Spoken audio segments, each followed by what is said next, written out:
પ્રવેગ જીપીએસસી યુપીએસસીમાં તમારું હાર્દિક સ્વાગત છે. આપણે આ વિડિયો લેક્ચરની અંદર 14 તારીખે આવનારી રેવન્યુ તલાટીની મેન્સના જે પેપર 3 છે જીએસનું પેપર, એના વિશે ડિસ્કસ કરવાનું છે. તો આ લેક્ચરની અંદર સીસીની જે એક્ઝામ હતી એની અંદર જે જીએસના પ્રશ્ન હતા એના વિશે આપણે ડિસ્કશન કરીશું. કારણ કે જે જીએસનું પેપર છે એ ટોટલ 150 માર્ક્સનું છે, જેની અંદર 3 માર્ક્સના ટોટલ 30 પ્રશ્ન છે, એટલે તેનું કુલ માર્કિંગ છે એ 90 માર્ક્સ છે. અને આપણે અન્ય કોઈ ક્લાસીસની ટેસ્ટ સિરીઝ કરવી એના કરતાં આપણા જોડે એક બેસ્ટ સોર્સ છે, તો એ સીસીનું પેપર છે પ્રીવિયસ યરનું. તો આપણે એનું ડિસ્કશન કરીએ અને આપણને ઇન્સાઇટ મળશે કે આપણે આ વખતે રેવન્યુ તલાટીની મેન્સમાં કેવા પ્રશ્ન પૂછા છે એમ. તો ચાલો સ્ટાર્ટ કરીએ પહેલા પ્રશ્નથી. તો પ્રથમ પ્રશ્ન છે, ગુજરાતમાં આવેલા સિંધુ ખીણની સંસ્કૃતિની વસાહતોની ટૂંકમાં સમીક્ષા કરો. બરાબર. તો આ પ્રશ્નમાં સિંધુ ખીણ સંસ્કૃતિ છે એની કઈ કઈ વસાહતો ગુજરાતમાં આવેલી છે એ આપણે જોવાનું છે. તો આપણે આની અંદર એવું કરી શકીએ કે આપણે જે સિંધુ સભ્યતાના જે વિવિધ સ્થળો હતા ગુજરાતમાં, જેમ કે લોથલ, ધોળાવીરા, રંગપુર, સુરકોટડા, રોજડી, એના જે અલગ અલગ વિશેષતાઓ હતી એ વિશે આપણે લખી શકીએ. પણ સૌ પ્રથમ આપણે અન્ય વિદ્યાર્થીઓ કેવી રીતે તમારો પ્રશ્નનો જવાબ અલગ દેખાય એ માટે આપણે કંઈક વેલ્યુ એડિશન કે ઓછી જગ્યામાં કઈ રીતે મેક્સિમમ કન્ટેન્ટ તમે આપી શકો એવો પ્રયાસ કરીશું, જેથી મેક્સિમમ માર્ક્સ જીએસમાં ખેંચી શકાય. બરાબર. તો સૌ પ્રથમ આપણે આની અંદર એવું કરી શકીએ કે જમણી બાજુ એક નાનો મેપ બનાવી શકીએ, જેની અંદર આપણે સિંધુ સભ્યતાના જે નગરો હતા એ બતાવીશું. જેમ કે રોજડી તો સૌરાષ્ટ્રમાં, લોથલ, ધોળાવીરા, સુરકોટડા વગેરે વગેરે જેવા આ રીતે તમે મેપ બનાવી શકો છો. તેના પછી તમે લખી શકો છો કે ધોળાવીરા. તો ધોળાવીરા એ કચ્છમાં ભચાઉમાં આવેલું છે. ધોળાવીરાને વર્લ્ડ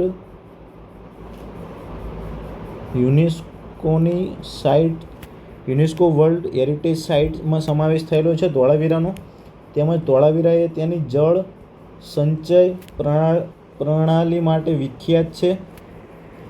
આ ઉપરાંત ધોળાવીરાથી સાઇન બોર્ડ મળી આવેલું છે. આ જે તેની વિશેષતાઓ છે એ આપણે લખી શકીએ અહીં ટૂંકમાં. ત્યારબાદ આપણે લોથલ લઈએ. તો લોથલ એ અમદાવાદ ભોગાવો નદીના કિનારે છે.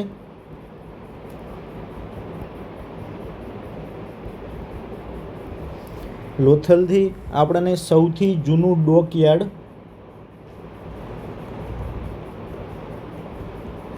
જે દર્શાવે છે કે ગુજરાતમાં જે સિંધુ સભ્યતા હતી એના વિદેશી વ્યાપારિક સંબંધો હતા અન્ય દેશો સાથે, જેમ કે મેસોપોટામિયા, મિસ્ર, એ આપણને ખબર જ છે. ત્યારબાદ આપણે જોઈશું કે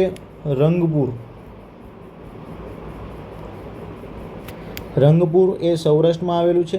રંગપુરમાં પણ અન્ય નગરોની જેમ દ્વિસ્તરીય નગરરચના જોવા મળે છે.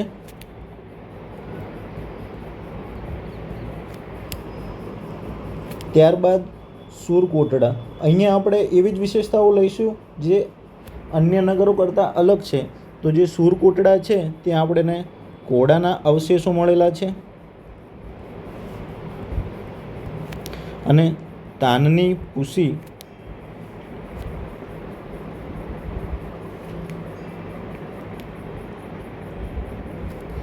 તાન એટલે ડાંગરની પૂસીના આપણને પુરાવા મળેલા છે.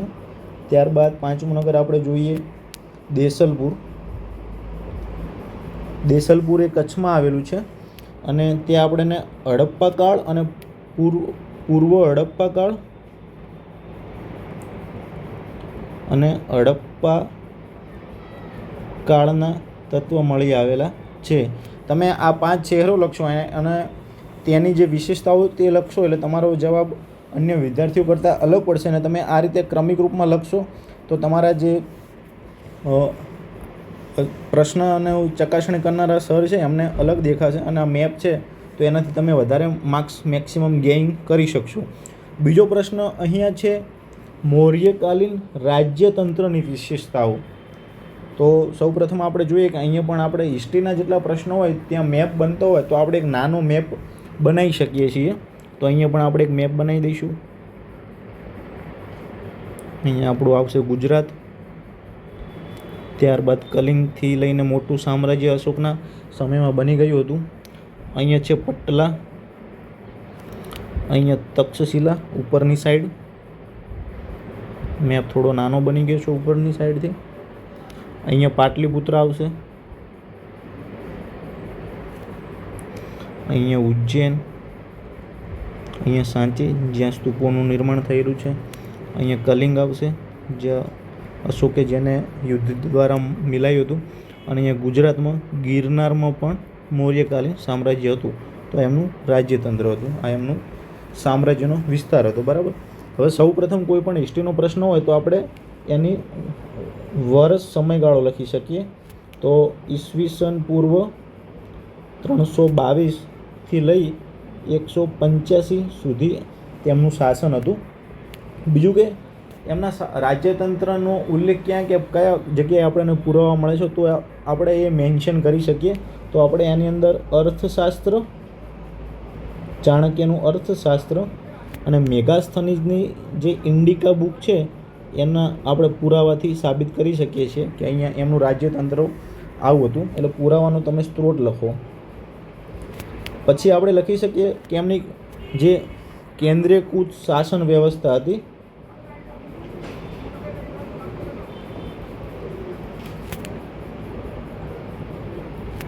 આપણે પ્રથમ રાષ્ટ્રતરે વાત કરીશું. ત્યારબાદ ચાણક્યનો જે સપ્તાંગ સિદ્ધાંત હતો અર્થશાસ્ત્રમાં જે ઉલ્લેખિત છે તે પ્રમાણે વ્યવસ્થા કમ્પ્લીટ ચાલુ હતી. કેન્દ્રીયકૃત શાસન હતી એમાં રાજા હતો એ મુખ્ય હતો અને રાજાની સહાયતા માટે એક મંત્રી પરિષદ હતી. તેમજ ત્યાં 18 તીર્થો હતા જે ઉપરી અધિકારીઓ અને મંત્રીઓ હતા, જેમાં આપણને ખબર છે કે સન્નિધાતા, આવા એક બે ઉદાહરણ આપી દેવાના, સમાહર્તા, એ બધા અલગ અલગ અધિકારીઓ પણ હતા. જેમ કે સન્નિધાતા તો એ મહેસૂલ ખાતાના અધિકારી હતા, સમાહર્તા એ ખજાનચી હતા. હવે રાષ્ટ્ર બાદ આપણે જે એમનું પ્રાંતીય શાસન વ્યવસ્થા હતી એ જોઈએ. તો આ સમયે મૌર્ય શાસનમાં 4 પ્રાંતો હતા. એક બે ઉદાહરણ આપણે જોઈએ તો ઉદાહરણમાં છે મધ્યદેશ, ઉત્તરાપદ વગેરે જેવા ત્યાં 4 પ્રાંતો આવેલા હતા. અને આ પ્રાંત છે એની અંદર જે રાજાનો પુત્ર હોય જે યુવરાજ એ તેનું શાસન કાર્ય તેના જવાબદારી હતી. આ ઉપરાંત તેની સૈન્ય વ્યવસ્થા જોઈએ તો સૈન્ય વ્યવસ્થામાં ચાણક્યની જે બુક છે અર્થશાસ્ત્ર એ મુજબ કોઈ વર્ણ ભેદભાવ નહોતો, તમામ વર્ણના લોકો સૈન્ય વ્યવસ્થામાં સામેલ થતા. અહીંયા પૈદળ, રથ સેના, ઘોડેસવાર સેના વગેરે અલગ અલગ સેનાઓ હતી. આ ઉપરાંત એમનું ન્યાયતંત્ર જોઈએ તો એ ન્યાયતંત્રમાં 2 પ્રકારની ન્યાયાલય હતી, એક ધર્મસ્તરીય અને એક કંટક શોધન. જે ધર્મસ્તરીય ન્યાયાલય હતી એ ન્યાયાલય અંદર એમના જે સિવિલ બાબતો હોય એના મામલાઓનું નિરાકરણ થતું, જ્યારે કંટક શોધન અદાલતો હતી એની અંદર જે એમના ક્રિમિનલ કેસ હોય એના વિવાદોનું નિરાકરણ કરવામાં આવતું. ત્યારબાદ એમની ગુપ્તચર વ્યવસ્થા પણ બહુ પ્રખ્યાત છે. એમની અંદર જે ગુપ્તચર હતા એમને ગૂઢ પુરુષ કહેવાતા અને એની અંદર મેલ અને ફિમેલ બંને સામેલ થતા. બરાબર. તો આપણો જવાબ થઈ ગયો. તમારે આ રીતે વર્ષ, પુરાવા અને આ રીતે જે આપણે સબ હેડિંગ બનાવ્યા છે એ રીતે સબ હેડિંગ બનાવીને તમે જવાબ લખશો તો તમારા ચેકરને અવશ્ય ગમશે અને તમને મેક્સિમમ માર્ક્સ મળશે. ત્રીજો પ્રશ્ન છે આપણો રૈયતવારી અને મહાલવાડી પ્રથા. બરાબર. તો સૌપ્રથમ આની અંદર પ્રથમ વાક્ય આપણું એ હોવું જોઈએ કે રૈયતવાડી અને મહાલવાડી પ્રથા શું છે. તો આ બંને પ્રથા છે એ જમીન મહેસૂલની પ્રણાલીઓ છે જે બ્રિટિશ ભારતના સમયે પ્રચલિત હતી. ત્યારબાદ આપણે જોઈશું કે રૈયતવાડી પ્રથા. તો સૌપ્રથમ આપણે જોઈએ કે રૈયત એટલે શું. તો રૈયત એટલે ખેડૂત.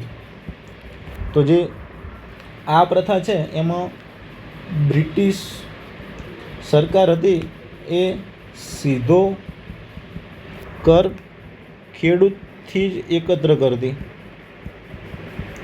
અને આ બ્રિટિશ ભારતના 51% ક્ષેત્રફળ લાગુ હતી, જેની અંદર જે ક્ષેત્રો હતા તો મુંબઈ,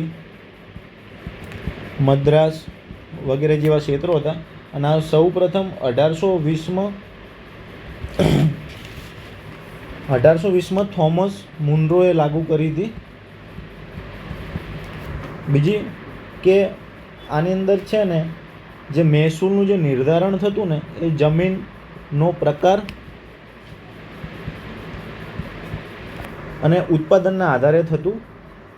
અને છેલ્લે આપણે એક પોઈન્ટમાં લખી શકીએ તેની અસર શું થઈ. તો જે ખેડૂત હતો એ ઊંચા કર દરોના કારણે જે શાહુકારોના ઋણનો શોષિત થયો અને એના કારણે એને પોતાની જમીનથી બેદખલ થવું પડ્યું. ત્યારબાદ આપણે બીજા ક્રમમાં જોઈશું કે મહાલવાડી પ્રથા. તો અહીંયા સૌપ્રથમ જોઈએ કે મહાલ એટલે શું. તો મહાલ એટલે ગામ. અહીંયા જે ગામના જે મુખી હોય એમને કર એકત્રિત કરવાની જવાબદારી એમની હતી. અને અહીંયા પણ જે કર દરનો નિર્ધારણ છે એ જમીનની ઉત્પાદકતાના આધારે થતું હતું. બીજું કે આ જે પ્રથા છે એ વોલ્ટ મેકેન્જીએ શરૂ કરી હતી, જે એ સમયે વિલિયમ બેન્ટિંગનો સમય શરૂ હતો. અને જે આનું ક્ષેત્ર છે એ ઉત્તર અને પશ્ચિમ પ્રાંતો, પંજાબ, મધ્ય પ્રાંત વગેરે ક્ષેત્રમાં લાગુ હતી. અને છેલ્લી લાઈનમાં આપણે અસર લખીશું જેથી તમારો આન્સર એક કોમ્પ્રિહેન્સિવ આન્સર બને. તો એની અંદર જેમ જમીનદારી પ્રથામાં જમીનદારોએ ખેડૂતોનું શોષણ કર્યું હતું એમ અહીંયા ગામના મુખ્ય ખેડૂતોનું શોષણ કર્યું અને જેના કારણે ખેડૂતો ગરીબ બન્યા અને જે ગ્રામીણ અર્થવ્યવસ્થા હતી એ આખી ખાડામાં જ જઈ એમ. ચોથો પ્રશ્ન એ છે કે રાજા રામ મોહન રાયે કરેલા સમાજ સુધારો. બરાબર. અહીંયા રાજા રામ મોહન રાય ઘણા બધી રાજકીય અને સિવિલ સેવા, પ્રશાસન, સમાજ સુધારા બાબતોમાં ઘણા બધા રિફોર્મ લાયેલા હતા. પણ આપણે અહીંયા સમાજ સુધારાની જ વાત કરવાની છે. તો સૌપ્રથમ અહીંયા હિસ્ટ્રીનો પ્રશ્ન છે તો આપણે ટાઈમ ઉલ્લેખિત કરવો પડે. તો રાજા રામ મોહન રાય છે એ 19મી સદીમાં એમનો સમય હતો. અને આપણે ઇન્ટ્રોડક્શનમાં એવું લખી શકીએ કે રાજા રામ મોહન રાય છે એ ભારતમાં આધુનિક પુનર્જાગરણ અને સમાજ સુધારકના હિમાયતી હતા. હવે એમને જે સમાજ સુધારા કર્યા એ આપણે ક્રમિક રૂપમાં જોઈએ તો સૌપ્રથમ એમણે જાતિ પ્રથા નાબૂદી કરી, જે વર્ણ વ્યવસ્થાનો જે ભેદભાવ હતો એને મિટાવ્યો અને જે અસ્પૃશ્યતા હતી એના નિરાકરણ માટે કાર્ય કર્યું અને સમાજમાં ભાઈચારાની ભાવનાને વિકસાવી. બરાબર. આ ઉપરાંત ધાર્મિક ક્ષેત્ર પણ એમને જે અંધવિશ્વાસો હતા, કર્મકાંડો હતા અને એ બધું ઉપર પ્રહારો કર્યા. આમના એકેશ્વરવાદની ભાવનાને વિકસાવી અને એમને કીધું કે ભગવાનની પ્રાપ્તિ માટે કોઈ મધ્યસ્થીની જરૂર નથી એમ. ત્યારબાદ એમને જે મહિલાની સ્થિતિ છે એની સુધારણા માટે ઘણા બધા કાર્યો કર્યા. જેમ કે સતી પ્રથા છે એની નાબૂદી માટે કાર્યો કર્યા, મહિલાઓની સ્વતંત્રતા માટે ભૂમિકા એમને ભજવી. આ ઉપરાંત વિધવા પુનઃવિવાહ માટે પણ પ્રયાસો કર્યા. જે બાળ વિવાહ થતા હતા તેમજ બાળકીને દૂધ પીતી કરવામાં આવતી, એ બધી પ્રથાઓ રોકવા માટે ઘણા એમના પ્રયાસો કર્યા. અને તેમને એમની વિશેષતા એ હતી કે એમને કાયદાના માધ્યમે સમાજ સુધારો કરવા માટે ભાર આપ્યો હતો. અને તેમના કારણે જ 1829માં સતી પ્રથા નિવારણ કાયદો આવ્યો હતો. ત્યારબાદ એમણે શિક્ષા ક્ષેત્રે પણ ઘણા કાર્યો કર્યા હતા. તો શિક્ષા ક્ષેત્રે એમણે 1817માં હિન્દુ કોલેજનું નિર્માણ કર્યું હતું. આ જે હિન્દુ કોલેજ છે એમાં આધુનિક શિક્ષાનો પ્રસાર થતો હતો. અને 1825ની અંદર એમને વેદાંત કોલેજ, આ જે વેદાંત કોલેજ છે એમાં જે ભારતીય પરંપરાગત શિક્ષા છે એ ઉપરાંત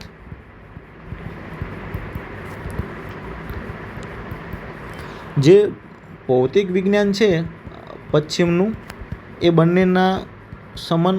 બંનેની શિક્ષા ત્યાં ઉપલબ્ધ કરાવાતી હતી. તો રાજા રામમોહન રાયની જે સામાજિક સુધારણા પ્રવૃત્તિઓ છે એ આપણે આ રીતે ક્રમિક રૂપમાં લખીશું.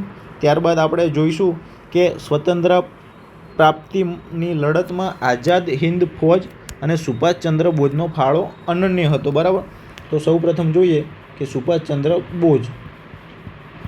તો સુભાષચંદ્ર બોઝ વિશે આપણને ખ્યાલ જ છે કે એમને પોતાની જે ICSની પરીક્ષા હતી એ કેન્સલ છોડી અને તેઓ આઝાદીની ચળવળમાં જોડાયા. તેમને 1920નું જે અસહકાર આંદોલન હતું એની અંદર સારી એવી ભૂમિકા ભજવી હતી. બંગાળ નેશનલ કોલેજ હતા એના પ્રાચાર્ય પણ બન્યા હતા. ત્યારબાદ 1922 કે 23ની અંદર એમણે નહેરુ સાથે મળીને ભારતીય સ્વતંત્રતા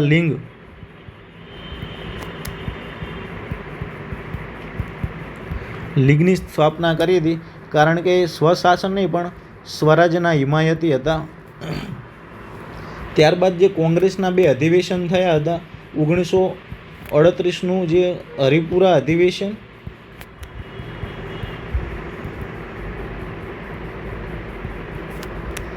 અને 1939નું ત્રિપુરા અધિવેશન, એ બંનેના પ્રમુખ હતા તેઓ. આ ઉપરાંત 1942 વખતે જ્યારે સેકન્ડ વર્લ્ડ વોર ચાલુ હતું એ સમયે એમને જાપાન અને જે ફાંસીવાદી સૈન્ય છે હિટલર, એમનાથી મળીને બ્રિટિશ પશ્ચિમી જે સામ્રાજ્યવાદી સત્તાઓ છે એને દૂર કરવાનો પણ પ્રયાસ કર્યો હતો. ત્યારબાદ આપણે જે આઝાદ હિન્દ ફૌજ છે એના વિશે જોઈએ. તો આઝાદ હિન્દ ફૌજે છે સીધો પડકાર ફેંક્યો હતો બ્રિટિશ અને અમેરિકી સામ્રાજ્યવાદી સત્તાઓને. અને તેમને આ ઉપરાંત આપણે એક અહીંયા વસ્તુ મિસ કરી છે કે એમણે ફોરવર્ડ બ્લોકની સ્થાપના કરી હતી.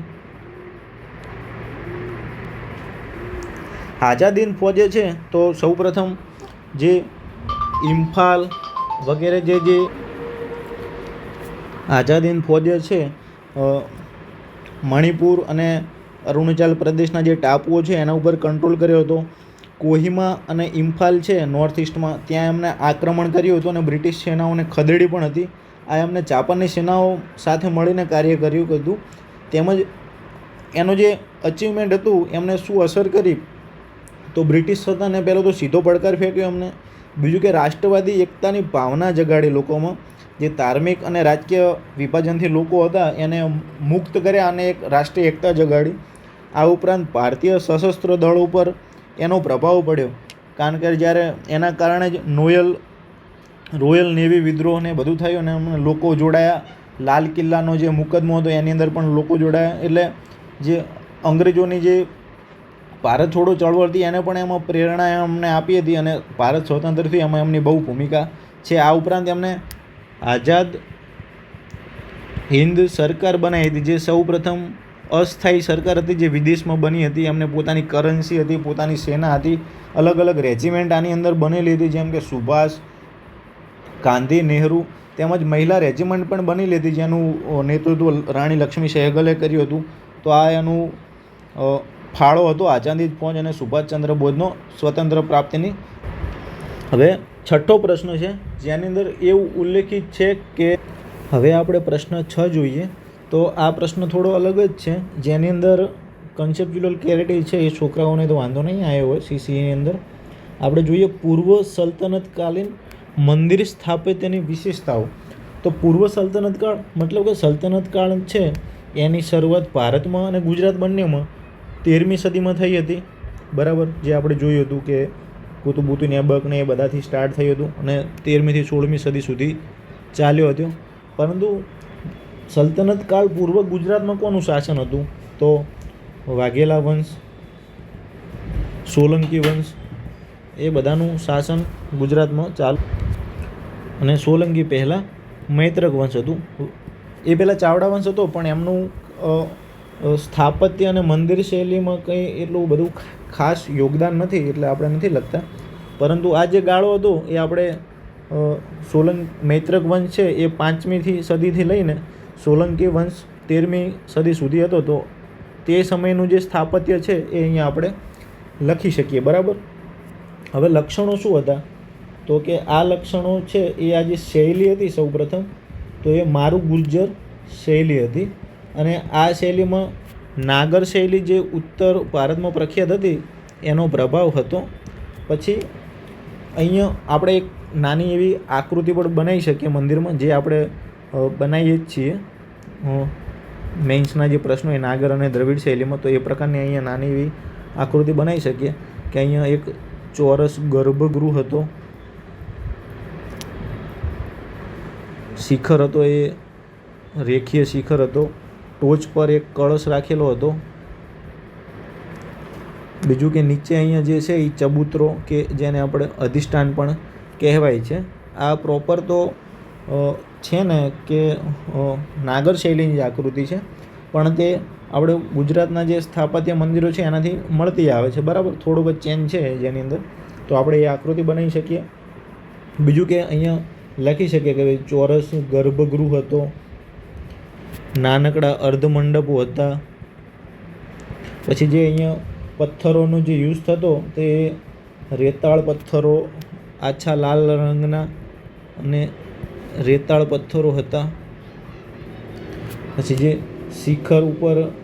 શિખર રેખીય અને એની ટોચ પર કળશ અને આમલક હતો, જ્યારે દ્રવિડના મંદિરોમાં સ્તૂપિકા હતું. અને અહીંયા જે દિવાલો પર છે એને કોતરણી કરવામાં આવતી, જેમ કે સૂર્ય મંદિર હતું સોલંકી કાળમાં જે મળેલું હતું એમાં ઈરાની શૈલીની કોતરણી હતી. બીજું કે અહીંયા આપણે યુગવાઇઝ 1-2 ઉદાહરણો આપીએ, જેમ કે મૈત્ર કાળ છે તેમાં જામનગરમાં આવેલું સૌથી જૂનું ગોપનું મંદિર હતું જે 6ઠી સદીમાં બન્યું હતું, એ આપણે લખી શકીએ અહીંયા સી. અને સોલંકી કાળમાં જે 1-2 પ્રખ્યાત મંદિર છે એનું આપણે ઉદાહરણ આપી દઈએ અહીંયા. મોઢેરાનું સૂર્ય મંદિર જે ભીમદેવ ફર્સ્ટના સમયે બન્યું હતું, જે 11મી સદીમાં 1027 આજુબાજુ સમથિંગ. અને બીજું મંદિર રુદ્ર મહાલય જે સિદ્ધપુરમાં છે એ આપણે અહીંયા ઉદાહરણ સ્વરૂપે આપી શકીએ. તમે આ રીતે આન્સર લખશો કે અહીંયા જગ્યા નાની ભલે રહી, પણ આપણે અહીંયા એટલી બધી માહિતી અને એટલું વેલ્યુ એડિશન આપી દઈએ છીએ કે જે તમારો ચેકર હશે આન્સર ઇવેલ્યુએટર એને પ્રથમ દ્રષ્ટિએ જ તમારો આન્સર બીજા બધા સ્ટુડન્ટ કરતાં અલગ લાગી જશે. અને તમે ઓછી જગ્યામાં બહુ કન્ટેન્ટ આપો છો. અને બીજું કે તમે એક્ઝામ્પલ આપો છો, લક્ષણો અલગ અલગ કરો છો, સબ હેડિંગ બનાવો છો, તો તમને ડેફિનેટલી સારો એવો ફાયદો થશે અને તમે મેક્સિમમ સ્કોર કરીને રેવન્યુ તલાટી બની શકશો, બરાબર. અને પંચાયતથી પાર્લામેન્ટની સફર તમારે ખેડવાની છે. તો હવે 7મો પ્રશ્ન જોઈએ કે સિનેમા સમાજના આનંદ, સંઘર્ષ અને જટિલતાઓને કેવી રીતે પ્રતિબિંબિત કરે છે અને ઉદાહરણો સહવિવેચન કરો. તો અહીંયા આપણે અલગ અલગ મૂવીના ઉદાહરણો આપવા પડશે અને આપણે અલગ અલગ જોઈશું કે ભાઈ આનંદ છે તો આનંદને કેવી રીતે સિનેમા પ્રતિબિંબ કરે છે, સંઘર્ષને કઈ રીતે દર્શાવે છે અને જટિલતા. અને એ ત્રણેય જે અહીંયા મુદ્દાઓ છે એના ઉદાહરણો આપી દઈશું. તો આ આપણે આન્સરને એ રીતે એડ્રેસ કરીશું. તો આપણે આની અંદર જોઈએ કે જે સિનેમા છે એ સમાજનો એક અરીસો છે. આ રીતે આપણે એનો આન્સર સ્ટાર્ટ કરીએ. જે સમાજની ખાલી મનોરંજન જ પૂરું નથી પાડતું, પણ સમાજની જે વાસ્તવિકતાઓ છે એનું પ્રતિબિંબ દર્શાવે છે અને સમાજની દશા બતાવવાની સાથે સમાજની એક દિશા પણ પૂરી પાડે છે. આ રીતે આપણે એનું સ્ટાર્ટ કરી શકીએ. પછી આપણે ક્રમિક રૂપમાં લાઇનમાં લખીશું કે ભાઈ સિનેમા છે એ આનંદ કઈ રીતે પ્રતિબિંબિત કરે છે. તો સમાજનો આનંદ કઈ રીતે પ્રતિબિંબિત કરે છે? તો જે આપણે સિનેમાના જે આપણે મૂવી જોઈએ છે બધા, જેની અંદર લગ્ન, તહેવારો, પારિવારિક સમારંભો, વગેરે હોય છે. જેમ કે સાઉથની ઘણી બધી મૂવીઓમાં પણ આ થીમ ઉપર જ ઘણા બધા મૂવી બનતા હોય છે. અને આની અંદર આપણે 1-2 એક્ઝામ્પલ લખી શકીશું કે હમ આપકે હે કોન, જેની અંદર પારિવારિક માહોલ અને લગ્ન સંબંધો વગેરે ઉપર બહુ ભાર આપવામાં આવ્યો છે. હમ આપકે હે કોન એક એનું ઉદાહરણ આપો, કારણ કે એ ઉદાહરણ માંગેલું છે. બીજું અહીંયા ઉદાહરણ એક આપી દઈએ, જેમાં જિંદગી ના મિલેગી દુબારા, જેની અંદર મિત્રતાનો આનંદ છે.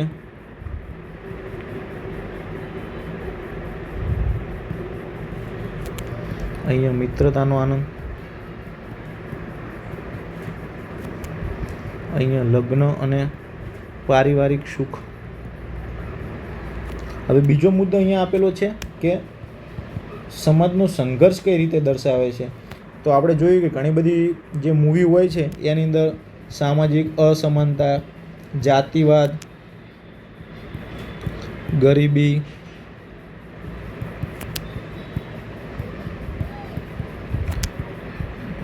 સ્ત્રી ભેદભાવ વગેરે જેવા ઘણી બાબતો હોય છે. વર્ગ વિભાજન હોય છે, અસ્પૃશ્યતા હોય છે, ધાર્મિક દંગા વગેરે પર ઘણી મૂવીઓ આપણે જોઈ જ છે. તો આપણે અને આ એના વિશે આપણે 1-2 એક્ઝામ્પલ લખીએ. જેમ કે NH9 અનુષ્કા શર્માનું પિક્ચર હતું, જેમાં ઓનર કિલિંગની વાત હતી. એક છોકરી જે બીજા વર્ણના છોકરા સાથે પરણે છે તો પછી એનું ઓરલ કિલિંગ થાય છે, જે હરિયાણા અને ઉત્તર ભારતના ક્ષેત્રોમાં. બીજું કે આર્ટિકલ 15 છે, જેમાં અસ્પૃશ્યતાનું ઉલ્લેખ છે. બીજું આ હવે સામાજિક સંઘર્ષ જોઈએ, પણ વ્યક્તિગત સંઘર્ષ પણ હોય છે. જેમ કે વ્યક્તિગત સંઘર્ષ છે તો અહીંયા પણ આપણે એક ઉદાહરણ લઈ શકીએ. જેમ કે લગન મૂવી છે, તો કેવી રીતે એ સમયના ખેડૂતોનો બ્રિટિશ શાસન સામે સંઘર્ષ. તો આ એક ઉદાહરણ થઈ ગયું. આપણે સારા ઉદાહરણ લઈ અને કન્ટેન્ટ આપીશું એમ. ત્રીજું કે હવે સમાજની જટિલતાઓને કેવી રીતે પ્રતિબિંબિત કરે છે, મતલબ કે મનુષ્યનો સ્વભાવ, આધુનિક જીવનની જે ગૂંચવણો છે એ બધું ઉલ્લેખિત કરે છે વગેરે. અત્યારે જે સમાજની જે બદીઓ છે, દુર્યું, જેમ કે ભ્રષ્ટાચાર છે, રાજનીતિનું અપરાધીકરણ છે,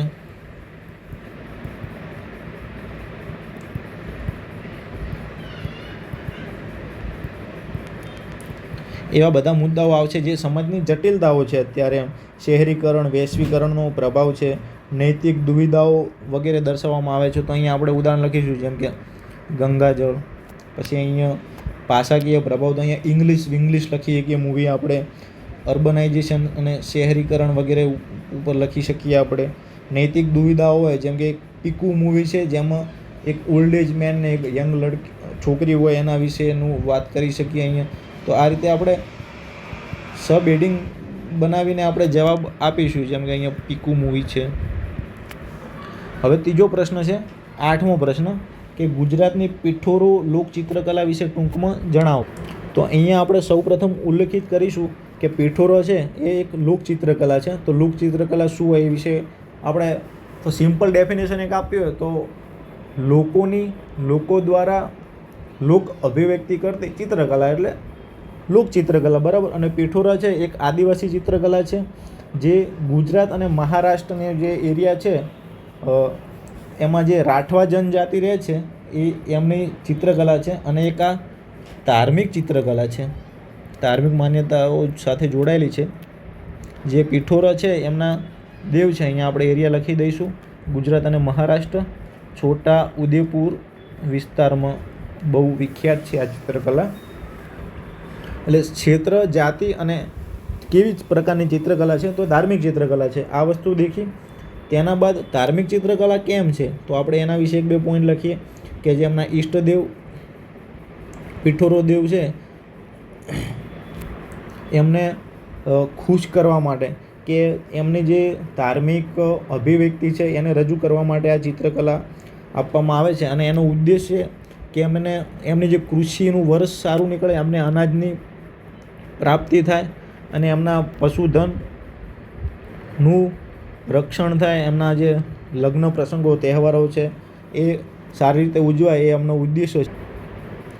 બાળ જન્મ થાય, બીમારીથી દૂર રહે, ઈચ્છા પૂર્તિ બધી થાય, એ એમની માન્યતાઓની પૂર્તિ માટે આ ચિત્રો દોરવામાં આવે છે.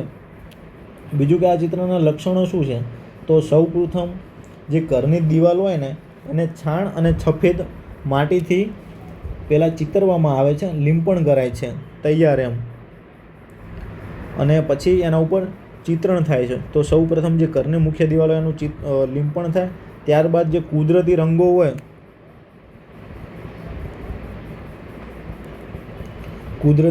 જેમ કે ચૂનો અને વનસ્પતિ આધારિત રંગો હોય એનાથી એનું ચિત્રણ કરવામાં આવે. પછી જે વિધિ છે, તો વિધિ ચિત્રણ એ કેવી રીતે છે, તો સૌ પ્રથમ છે ને જે ચિત્ર દોરે એમને લખારા કહેવાય, અને આ લખારા છે એ સૌ પ્રથમ જે પીઠોરા દેવનો જે ઘોડો એમનું વાહન છે એ ઘોડાના ચિત્રો દોરે છે, બરાબર. આની અંદર કુલ 7 ઘોડા દોરવામાં આવે છે, અને આ એમની ચિત્રકલા છે. અને રંગો, વિધિ અને કેવી રીતે એમની પ્રક્રિયા છે એ પ્રમાણે તમે આ મુદ્દાઓ લખશો. બીજું કે અહીંયા તમે અંતમાં 1-2 લાઈન એ વિશે પણ લખશો કે અત્યારે આધુનિકીકરણ થઈ રહ્યું છે અને એઆઈના ને એવા બધા જમાનો છે, અત્યારે ડિજિટલાઇઝેશનનો જમાનો, જેના કારણે આ ચિત્રકલાઓને બધાના વળતા પાણી થયા છે. પણ આપણે એને આપણી સંસ્કૃતિને જાળવવા માટે, આદિવાસી સંસ્કૃતિનું રક્ષણ થાય એટલા માટે આપણે એનું ઉત્થાન કરવાની જરૂર છે, જે આપણી ફંડામેન્ટલ ડ્યુટી પણ છે, જે આર્ટિકલ 51 એમાં કીધું છે, જે રાજ્ય, નાગરિકો અને સ્ટેટ બંનેની ડ્યુટી છે. એટલા માટે આપણે થોડા ઘણા કાર્યો પણ કર્યા છે, જેમ કે પીઠોરા ચિત્રકલા છે એનાથી ભાનુભાઈ ચિતારા જોડાયેલા છે, તો એમને આપણે પદ્મશ્રી આપ્યો છે. આ નામ અવશ્ય લખવું જોઈએ, જે વેલ્યુ એડિશન કરશે તમારું. અને આ પોઈન્ટ પણ અલગ છે, જે બીજા બધા કરતાં સ્ટુડન્ટ કરતાં અલગ પડશે. થોડી જગ્યામાં પણ મેઇન્સનો આન્સર તમારો ઇમ્પેક્ટફુલ બનાવશે એમ. બીજું કે આપણે એવોર્ડ એમને આપી શકીએ, પદ્મશ્રી જેમ આપ્યો છે. બીજું કે જેમ કે ગુજરાતમાં G20 સમયે U20 અર્બન સમિટ થઈ હતી, G20 સમિટો થઈ હતી, એ સમયે આ બધા ચિત્રોને દિવાલો ઉપર લખીને પ્રમોશન કરાતા હતા. ગુજરાતના જે વર્લ્ડ અમદાવાદના જેવા સારા એવા શહેરો હોય એમની જાહેર દિવાલો પર વગેરે પર આ ચિત્ર દોરીને એમનું પ્રમોશન કરાય છે. તો આ રીતે આપણે આપણી કલાને અને વારસાને જાળવવાનો પ્રયાસો કર્યા. અહીંયા હવે ત્યારબાદ જોઈએ કે 9મો પ્રશ્ન છે એ કયો છે, તો 9મા પ્રશ્નમાં ગુજરાતી રંગભૂમિમાં પારસી સાહિત્યકારોનું મહત્ત્વ આપણે આપવાનું છે. તો પારસીઓએ કઈ રીતે રંગભૂમિમાં યોગદાન આપ્યું, તો આપણે એ લખી શકીએ કે એમને એક તો નાટકો લખ્યા. આપણે આન્સર વિચારીએ કઈ રીતે લખીશું. પછી કયા કયા નાટ્યકારો હતા, પછી એમને કઈ કઈ નાટ્ય મંડળીઓ બનાવી, પારસી નાટક મંડળીઓ બનાવી, અને એના લક્ષણો શું હતા. તો આપણે આ ફોર્મેટમાં આખો આન્સર લખીશું, બરાબર. તમારે વિચારવાનું પણ આ રીતે જ. તો સૌ પ્રથમ તો આપણે વાત કરીએ ને કે 1853માં જ્યારે ભારતમાં ટ્રેન ચાલુ થઈ હતી, તો તમે સાલ યાદ રાખવા માટે, એદલજી ખોરી પ્રથમ નાટક આપ્યું હતું, જેનું નામ હતું રુસ્તમ ચાબુલી અને સોહરાબ. મતલબ કે ગુજરાતી રંગભૂમિનો પાયો જ પારસીઓ સાહિત્યકારોએ લાખ્યો, એમ આપણે એનું ઇન્ટ્રોડક્શન એ રીતે બનાવી શકીએ. અને જે સૌ પ્રથમ વ્યવસાયિક નાટ્ય મંડળીઓ હતી એની શરૂઆત પણ પારસીઓએ જ કરી હતી, બરાબર. આ એક નાટકનું આપણે ઉદાહરણ પણ આપીશું કે એદલજી ખોરીયા નાટક લખ્યું હતું એમ. બીજું કે હવે એ ટાઈમે કઈ કઈ નાટ્ય મંડળીઓ હતી, તો એ સમયે વિક્ટોરિયા નાટ્ય મંડળ હતી, પારસી ઉત્તેજક નાટ્ય મંડળી હતું વગેરેનું આપણે વાત કરીશું. પછી જે પારસીઓ જે નાટકો લખતા એમનો વિષયો કેવા હતા, તો એમાં મનોરંજન અને હાસ્યનું તત્વ હતું. બીજું કે ફાર્સ અને મેલોડ્રામાના તત્વો હતા. પછી ઈરાનની તવારીખ, શેક્સપિયરની બુક વગેરેનું ગુજરાતીમાં ભાષામાં ટ્રાન્સલેશન કરીને નાટકો રચાતા. અને જે ભાષાઓ હતી એ પારસી ગુજરાતી ભાષા હતી, શુદ્ધ ગુજરાતી ભાષા ન હતી. અને જે સાહિત્યકારો છે એમના નામ જે આપણે લખી શકીએ સાહિત્યકારો, તો એદલજી ખોરી તો આપણે ઉપર લખ્યું જ છે. એ ઉપરાંત આપણે કે ખુસરો, કાબરાજી, ફિરોજ શાહ અને કાવસજી ખબરદાર વગેરેનો જે ફાળો છે ગુજરાતી રંગભૂમિમાં એ પણ લખી શકીએ, બરાબર. ત્યારબાદ આપણે જોઈએ કે લોકમેળાઓ ગુજરાતની લોક સંસ્કૃતિની આગવી ઓળખ છે, ચર્ચા કરો. આ આપણો 10મા નંબરનો પ્રશ્ન. અહીંયા પણ આપણે અલગ અલગ સબ હેડિંગ બનાવીને આપણે આ આન્સર આપીશું. અહીંયા પણ આપણે એક નાનો અમથો મેપ બનાવીને આપણે આપણા આન્સરને અનરીચ બનાવી શક્યું.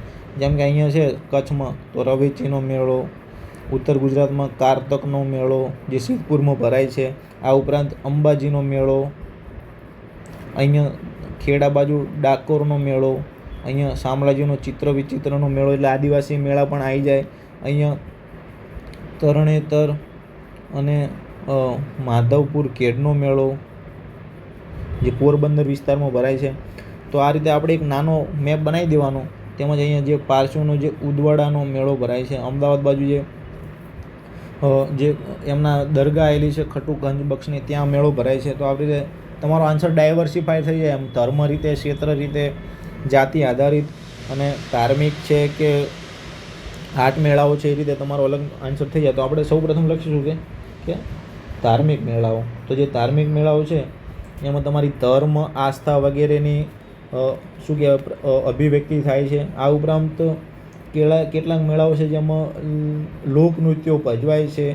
આપણે જે પરંપરાગત હસ્તકલા વસ્તુ હોય એ દર્શાવવામાં આવે છે. જેમ કે તરણેતરનો મેળો છે, તેમાં રંગ ભરેલી છત્રીઓ અને લોકનૃત્યોને એ બધું થાય છે, બરાબર. બીજું કે ઘણા એવા મેળાઓ છે જેમાં લોક ભાગીદારી કે સામુદાયિક એકતા દર્શાવવામાં આવે છે. જેમ કે શું કહેવાય આપણે પલ્લીનો મેળો જે ભરાય છે એની અંદર આપણે જોઈએ છીએ રૂપાલની પલ્લીના મેળામાં તમામ જાતિના લોકો જોડાય છે અને એમને એક સહકારની ભાવના અભિવ્યક્ત થાય છે. આ ઉપરાંત ક્ષેત્રીય અને રાષ્ટ્રીય એકતા પણ મેળામાં જોવા મળે છે. જેમ કે માધવપુરનો મેળો છે એ નોર્થ ઇસ્ટની જે ઈદુમિશ્મ જાતિ છે અને ગુજરાતની જે પ્રજા છે આનું એક જોડાણ બતાવે છે, જે એક ભારત શ્રેષ્ઠ ભારતની થીમ પર આધારિત છે. ત્યારબાદ આપણે જોઈશું કે કેટલાક આર્થિક મેળાઓ છે જે જેમ કે હાટ મેળાઓ છે એ આદિવાસી વિસ્તારોમાં જોવા મળે છે, જે અમને ખરીદીને એ બધું માટે. અહીંયા ધાર્મિક મેળાઓમાં આપણે પારસી મેળાઓ, ઉદવાડામાં થતો જે થાય છે, પછી મુસ્લિમ મેળાઓ એ વિશે આપણે જોઈશું, લખીશું એમ. પછી જે આદિજાતિના જે મેળાઓ છે અને આદિવાસીની સંસ્કૃતિનો જે અભિવ્યક્તિ થાય છે એના વિશે થોડો ખ્યાલ આપીશું. જેમ કે ગોળ ગધેડાનો મેળો છે, તેમાં જે પેલું ગોળનો કોથળી હોય એને મેળે અને કોઈ પણ પસંદગીની સ્ત્રી મળે. પછી ચૂલનો મેળો છે તો જે એમને ધાર્મિક અભિવ્યક્તિ દર્શાવે છે, જેમાં એમને જે શું કહેવાય લગ્નની પ્રાપ્તિ કે પુત્ર પ્રાપ્તિ થાય તો પછી શું કહેવાય ચૂલાના કોલસા એના પર ચાલે છે. પછી ચિત્ર વિચિત્રનો મેળો જે ગુણ ભાખરી ગામે ભરાય છે, જેમાં એક બાજુ સગાઓનું શ્રાદ્ધ ને એવું બધું થતું હોય તો રુદન થતું હોય ને એક બાજુ ભુવાઓ મંત્ર તાજા તાપ કરતા હોય ને એ બધું થાય છે. તેમજ સ્વતંત્રતાની અભિવ્યક્તિ કરતા મેળાઓ પણ ભજવાય છે, જેમાં પાલ દઢવાઓનો મેળો છે, જે મોતીલાલ તેજાવતની આપણે ઘટના જોઈ છે, બરાબર. તો આ રીતે આપણે આન્સરને કોમ્પ્રિહેન્સિવ અને ઓછી જગ્યામાં વધારે મેક્સિમમ કન્ટેન્ટ આપી શકીએ એ રીતે આપણે બનાવીશું. હવે અહીંયા છે કે મધ્ય ગુજરાતના મેદાનની સવિશેષતાઓ જણાવો. તો જિયોગ્રાફીનો પ્રશ્ન હોય એટલે મેપ તો આપણે આપવો જ પડે, એ તમને ખ્યાલ જ છે, બરાબર. અહીંયા મેપ આપણો બગડી ગયો છે તો આપણે એને ડિલીટ કરી દઈશું અને નવો મેપ લખીશું, બનાવીશું. હવે અહીંયા આપણે ખાલી મધ્ય ગુજરાતના મેદાનોની જ વાત કરવાની છે. તો અહીંયા સૌપ્રથમ સાબરમતી નદી, અને હવે મધ્ય ગુજરાતના મેદાનમાં કયું આવે તો અહીંયા વિરમગામનું મેદાન આવશે. પછી અહીંયા નળકાંઠાનું વિરમગામનું મેદાન, નળકાંઠાનું મેદાન. પછી અહીંયા આવશે, અહીંયા પાલકાંઠો આવશે. એના પછી ચરોતર, પછી કાનમ. તો આ બધા વિસ્તારો છે, આ મેદાનો. એ પછી કાનમ, અહીંયા વાકડ પ્રદેશ આવશે સાઈડમાં દક્ષિણ ગુજરાત બાજુ.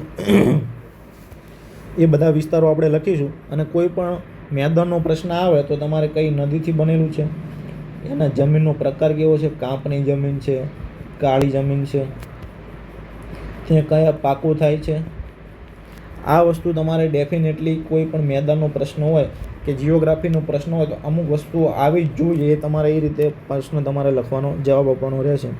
હવે જે અને કયો પાક થાય એમ, જેમ કે વિરમગામનું મેદાન છે તો એ કપાસની ખેતી માટે પ્રખ્યાત છે અને ત્યાં કાળી જમીન આવેલી છે, કપાસ હશે એટલે કાળી જમીન હશે.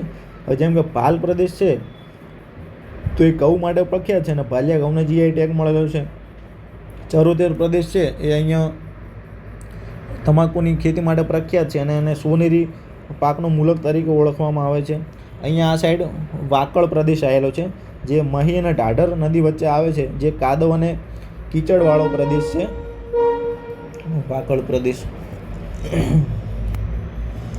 ત્યારબાદ કાનમ પ્રદેશ, એ પણ આપણને ખબર છે કે કપાસની ખેતી માટે બહુ પ્રખ્યાત છે અને કપાસ જે થતો હશે તે જમીન કેવી છે તો કાળી જમીન હશે અને નળ કાંઠોણ હશે ત્યાં બધી કેવી જમીન હશે તો કાંપની જમીન હશે. બરાબર, તો આ આપણો થઈ ગયો મધ્ય ગુજરાતના મેદાનની વિશેષતાઓ. ત્યાંના બાદ આપણે જોઈએ કે ક્વાર્ટરનરી પ્રવૃત્તિઓ, મતલબ કે ચતુર્થક પ્રવૃત્તિઓનો અર્થ જણાવો અને તેમની પ્રવૃત્તિઓ અને વૃદ્ધિની માહિતી આપો. બરાબર, તો હવે ચલો એના વિશે વાત. તો ક્વાર્ટરનરી પ્રવૃત્તિઓ એટલે અર્થવ્યવસ્થાના એવા ક્ષેત્રો જે જ્ઞાન આધારિત હોય કે બૌદ્ધિક વિષયો હોય એનાથી જોડાયેલા ક્ષેત્રો છે, જેમાં માહિતીનું આદાન પ્રદાન થતું હોય, રિસર્ચ એનાલિસિસ થતું હોય, વિતરણ થતું હોય અને જે ચતુર્થક પ્રવૃત્તિઓ છે એ પ્રાથમિક, દ્વિતીય અને તૃતીયક પ્રવૃત્તિને ટેકો આપવા માટે કે કાર્યક્ષમ બનાવવા માટેનો વિસ્તાર છે. અને આ જે તૃતીયક ક્ષેત્રમાં જે પ્રવૃત્તિઓ થાય છે એની અંદર જે ડેટા એનાલિસિસ કે R&D આધારિત કે નોલેજ આધારિત હોય એને કહેવાય. આને નોલેજ ઇકોનોમી તરીકે પણ ઓળખવામાં આવે છે. નોલેજ ઇકોનોમીનો પ્રશ્ન છે ને એ પીઆઈમાં એકવાર પૂછાઈ ગયેલો છે. તો આ શું થયું, શું છે એ આપણે વાત કરી લીધી. તમે પોતાની જાતને જ પ્રશ્ન પૂછો એ રીતે તમારે વાક્યો બનાવીને તમારે જવાબ આપવાનો. હવે આની અંદર કઈ કઈ પ્રવૃત્તિઓ આવે, બરાબર, તો એક તો R&D પ્રવૃત્તિ આવે, રિસર્ચ અને ડેવલપમેન્ટ, મતલબ કે નવી કોઈ ટેકનોલોજી ઉત્પાદન, નવી મેડિસિન આપણે બનાવીએ એ તમામ વસ્તુ અહીંયા આવી શકે. ત્યારબાદ આપણે માહિતી સેવાઓ, મતલબ કે ડેટા પ્રોસેસિંગ છે, IT સેવાઓ છે, IT સર્વિસ, એ તમામ વસ્તુઓ અહીંયા આવશે. પછી કોઈ આપણે બિઝનેસ કન્સલ્ટન્સીની જે સેવાઓ હોય, વ્યવસાયિક સેવાઓ, એ પણ અહીંયા આવે. જેમ કે કાયદાકીય સલાહ, કોઈ લીગલ ફર્મ હોય તે કાયદાકીય સલાહ આપશે.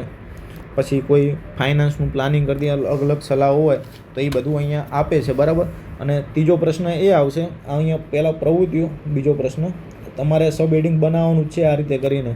અને હવે વૃદ્ધિના કારણો શું છે, વૃદ્ધિના પરિબળો,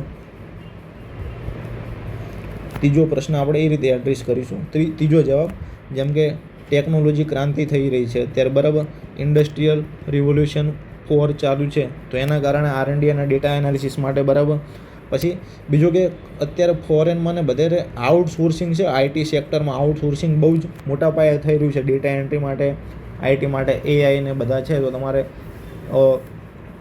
કન્ટેન્ટ રાઇટરની જરૂર પડે છે એટલા માટે. અને બીજું કે નોલેજ પર આધારિત ઇકોનોમી અત્યારે ગ્રોથ થઈ રહી છે એટલા માટે આ ક્ષેત્ર ઇમ્પોર્ટન્ટ છે. તો આ તો આપણો પ્રશ્ન 12નો જવાબ. હવે આગળ વધીએ પ્રશ્ન 13 પર કે ઝડપી શહેરીકરણની સાથે વાહન વ્યવહારની સુવિધાનું આયોજન ખૂબ જ જરૂરી છે, એ તમે ચર્ચા કરો. મતલબ કે શહેરીકરણ ઝડપી થઈ રહ્યું છે એટલે વાહન વ્યવહારની સુવિધાની જરૂર છે. તો અહીંયા આપણે ડેટા આપીને પ્રશ્ન ચાલુ કરી છે કે ભાઈ 2011ની જનસંખ્યા પ્રમાણે ભારતમાં 32% શહેરી વસ્તી છે અને 2030 સુધી એવી વાત છે, નીતિ આયોગના એવા ઘણા બધા ડેટા છે કે 45% કે 50% બાજુ જેટલી વસ્તી થઈ જશે. બરાબર, તો આપણે આટલી બધી વસ્તી વધવાની છે તો એક પબ્લિક ઇન્ફ્રાસ્ટ્રક્ચર કે EV ઇન્ફ્રાસ્ટ્રક્ચર જે સસ્ટેનેબલ હોય અને લોકોને શું કહેવાય, કન્જેશન, ટ્રાફિક ના થાય એ રીતે આપણે બનાવવી પડશે. તો કેમ બનાવવી પડશે, તો પહેલાં તમે ડેટા આપી દીધા. ત્યારબાદ આયોજન કેમ જરૂરી છે, તો કે ભાઈ ટ્રાફિક કંટ્રોલ થાય એટલા માટે ટ્રાફિક જરૂરી છે. તો મુસાફરીનો ટાઈમ અને ઈંધણ બંને નો વ્યય ઘટશે. બીજું કે આર્થિક વિકાસ, મતલબ કે જે અમેરિકાના રાષ્ટ્રપતિ રોનાલ્ડ રેગન હતા, એમને એવું કીધું હતું કે road is a life blood of અમેરિકી ઇકોનોમી. મતલબ કે રોડ છે એ કોઈ પણ દેશના આર્થિક વિકાસ માટે એક નસ તરીકે, એમ કે જેમ લોહીનો પ્રવાહ છે એ રીતે કાર્ય કરે છે. કારણ કે કોઈ પણ માલ સામાન હોય કે જે શ્રમિકો હોય એમના પરિવહન માટે જરૂરી છે. અને લોજિસ્ટિક, જેટલા રોડ ઇન્ફ્રાસ્ટ્રક્ચર સારું છે, વાહન વ્યવહારની સુવિધા જેટલી સારી છે, એટલી આપણે લોજિસ્ટિક કોસ્ટ ઓછી આવશે. ઇન્ડિયામાં લોજિસ્ટિક કોસ્ટ અત્યારે આપણને ખબર છે કે 16-18% જેટલી છે. આપણે જ્યારે અમેરિકામાં અને ચીનમાં આ જે છે એ 6-8% જેટલી છે. આપણે જે માર્કેટમાં વસ્તુઓની કોમ્પિટિટિવનેસ છે એ આપણી ઘટી જાય છે. તો ચાઇનીઝ ગુડ્સ સામે આપણે ભારતીય વસ્તુઓ એટલી બધી પ્રતિસ્પર્ધા ના કરી શકે. તો રોડ ઇન્ફ્રાસ્ટ્રક્ચર કે વાહન વ્યવહારની સુવિધા સારી છે તો આપણે માર્કેટ પણ વધારે કેપ્ચર કરી શકીશું. ત્રીજું એ છે કે જીવનની ગુણવત્તા માટે પણ જરૂરી છે કે લાસ્ટ માઇલ કનેક્ટિવિટી હોય, મેટ્રો, BRTS જેવું પબ્લિક ટ્રાન્સપોર્ટ સારું હોય, નોઇઝ પોલ્યુશન કંટ્રોલ થતું હોય, નેટ ઝીરો એમિશન થતું હોય વગેરે માટે.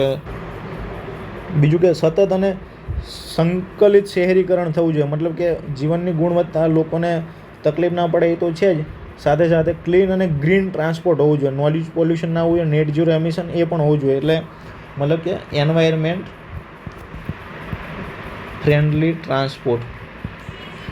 તો તમે આ 4 વસ્તુઓ છે એ લખી શકો આની અંદર, બરાબર. હવે 14મો પ્રશ્ન છે કે ભૂસ્ખલનના કારણો જણાવો. તો સૌથી પ્રથમ જિયોગ્રાફીનો પ્રશ્ન આવે કે ડિઝાસ્ટર મેનેજમેન્ટનો પ્રશ્ન આવે તો આપણે અહીંયા નાનો અમથો મેપ બનાવવાનો છે. આપણે વેલ્યુ એડિશન કરવાનું જ છે. ભલે 3 માર્ક્સનો પ્રશ્ન રહ્યો, પણ તમારો જવાબ એટલો એન્રિચમેન્ટ લાગવો જોઈએ કે તમારે મેક્સિમમ માર્ક્સ મળે. કઈ જગ્યાએથી એને અડધો માર્ક્સ કાપવો એ પણ ચેક કરીને દુવિધા ઉત્પન્ન કરવો જોઈએ એમ. તો અહીંયા વેસ્ટર્ન ઘાટ છે, ત્યાં પછી અહીંયા છે નોર્થમાં હિમાલય, ત્યાં પણ, અને અહીંયા નોર્થ ઇસ્ટમાં આ જે એરિયા છે એ લેન્ડ સ્લાઇડ પ્રોન એરિયા છે. અને આ ઇસરોનો મેપ છે, આપણે અહીંયા લખી દેવાનું. GIS આધારિત મેપ છે ઇસરોનો, કે લેન્ડ સ્લાઇડ સસ્ટેનેબિલિટી મેપ છે આ ઇસરોનો, બરાબર. અને ઇસરોના ડેટા છે કે GIS પ્રમાણે કે ભારતમાં છે ને 12.6% જેટલો એરિયા છે એ ભૂસ્ખલનનું જોખમ ધરાવે છે, બરાબર. તો સૌપ્રથમ એ સમજીએ કે ભૂસ્ખલન એટલે શું, બરાબર. તો અહીંયા આપણે સૌપ્રથમ વ્યાખ્યા આપી દઈશું કે ભૂસ્ખલન એટલે શું એમ. તો ભૂસ્ખલન એટલે કે ગુરુત્વાકર્ષણના કારણે માટી, પથ્થરો અને ખડકો હોય એ જથ્થાનું નીચેની તરફ ગબડવું કે સરકવું, મતલબ કે હાઇડ્રોજિયોલોજિકલ જોખમ છે આમાં. તો આપણે સૌપ્રથમ ડેફિનેશન આપી દઈશું. બાકી ઉપર આપણે ડેટા આપી દીધા છે કે ભારતનો 12.6% ક્ષેત્ર એ ભૂસ્ખલનથી પ્રભાવિત છે. હવે ભૂસ્ખલનના કારણો છે, એની ભૂસ્ખલનની વ્યાખ્યા આપ્યા બાદ એના કારણો, અને આપણે કારણો છે એને 2 રીતે વિભાજિત કરી શકીશું કે ભાઈ પહેલાં તો કુદરતી કારણો કયા છે અને બીજું કે માનવજનિત કારણો. અહીંયા એક કીવર્ડ છે જો તમારે લખવું હોય તો, કે એન્થ્રોપોજેનિક કારણો, બરાબર. કીવર્ડ લખો તો સારું લાગે એમ. તો કે ભાઈ તીવ્ર વરસાદ, તો તીવ્ર વરસાદ થાય એના કારણે શું કહેવાય, જે જમીન હશે કે જે ગ્લેશિયર હોય કે ઉપરના જે પર્વતો હોય એના અંદર જે એના કણો હશે એ થોડા વિભાજિત થશે, છૂટા પડશે. એટલા માટે ગ્લેશિયર કે જમીન હશે એ નીચે શું કહેવાય સરકી જશે. એટલા માટે જેમ કે 2023માં જે ઉત્તરાખંડમાં પૂર આવ્યું હતું એના લીધે પણ ઘણા, કે ચેન્નઈમાં પૂર આવ્યું એના લીધે લેન્ડસ્લાઇડ થઈ હતી. પછી ભૂકંપના પણ એક મોટું કારણ જવાબદાર છે. જ્યારે હિમાલય છે એ ભૂકંપ પ્રોન એરિયા છે, કારણ કે હજી પણ જે ટેક્ટોનિક મૂવમેન્ટ થાય છે એ ત્યાં થઈ રહી છે, એટલા માટે. પછી ચોથું જ્વાળામુખી પ્રસ્ફોટન. ભારતમાં ભલે ના આવ્યું પણ બીજા જે એન્ડીઝ પર્વતમાળા છે, રોકીઝ પર્વતમાળા છે, અમેરિકા અને દક્ષિણ અમેરિકા, ત્યાં આ પ્રવૃત્તિ જોવા મળે છે. એટલે ઉદાહરણ પણ તમારે અહીંયા સાથે સાથે આપવાના છે. પછી હિમ પીગલન જે થાય છે, ગ્લેશિયર મેલ્ટ થાય છે એના લીધે જેમ કે ગ્લોફ પ્રવૃત્તિ તમે ખબર જ છે કે સિક્કિમમાં છે ને જે એમનું લોનાર લેક હતું ને ત્યાં ગ્લોફ પ્રવૃત્તિ મતલબ કે ગ્લેશિયર આઉટ બ્રસ્ટિંગ થયું હતું, એના લીધે ત્યાં લોનાર લેકના કારણ ભૂસ્ખલન થયું હતું. બીજું કે જમીન ધોવાણ, કે વન હવે કાપણી થઈ છે તો જમીન વરસાદ વધારે આવશે તો જમીન ધોવાણ થશે, તેના કારણે થશે. તો આ બધા કુદરતી કારણો હતા. હવે માનવજનિત કારણોની વાત કરીએ ને તો માનવજનિત કારણોમાં આવશે એક તો વનની કાપણી, બરાબર. વન કાપણી કરશો એટલે જમીન ધોવાણ થશે. આ બધું બંને એકબીજા સાથે જોડાયેલ છે. બીજું કે અયોગ્ય બાંધકામ, એટલે અસતત વિકાસ કરશો તમે, જેમ કે 2023માં જે જોશીમઠમાં જે પ્રવૃત્તિ જોવા મળી હતી એ, પછી ત્યાં ચારધામ પ્રોજેક્ટ ચાલુ છે, પછી ઉત્તરાખંડમાં જે ધૌલીગંગા નદી છે એના ઉપર વિષ્ણુગઢ હાઇડ્રો પાવર પ્રોજેક્ટ ચાલુ છે. પછી આપણે ખાણકામ કરીશું અયોગ્ય માઇનિંગ, તો એના એક કારણ જવાબદાર છે. અને બિનટકાઉ પ્રવાસન, 2023માં જે ફ્લડ આવ્યું હતું અને ત્યાં ગ્લેશિયર થયું હતું એનું કારણ એક હતું કે બિનટકાઉ પ્રવાસન પણ એનું એક કારણ જવાબદાર હતું, બરાબર.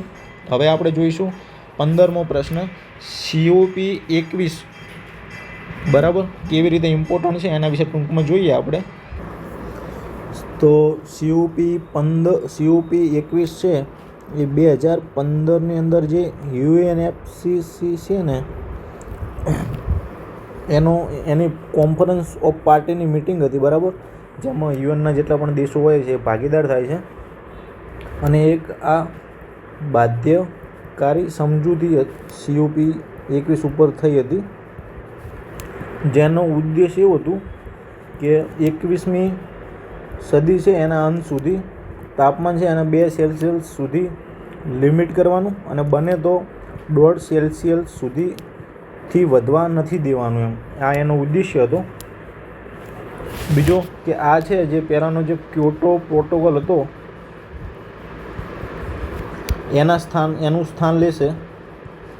અને આની અંદર વિકાસશીલ દેશો તો છે જ, સાથે વિકસિત દેશોની સાથે સાથે વિકાસશીલ દેશો પણ સમાવેશ કરવામાં આવ્યો છે, જેમને પણ એડપ્ટેશન અને મિટિગેશન માટે પોતાના જે NDC હશે એ ફિક્સ કરવાના રહેશે અને એ મુજબ કાર્ય કરવાનું રહેશે.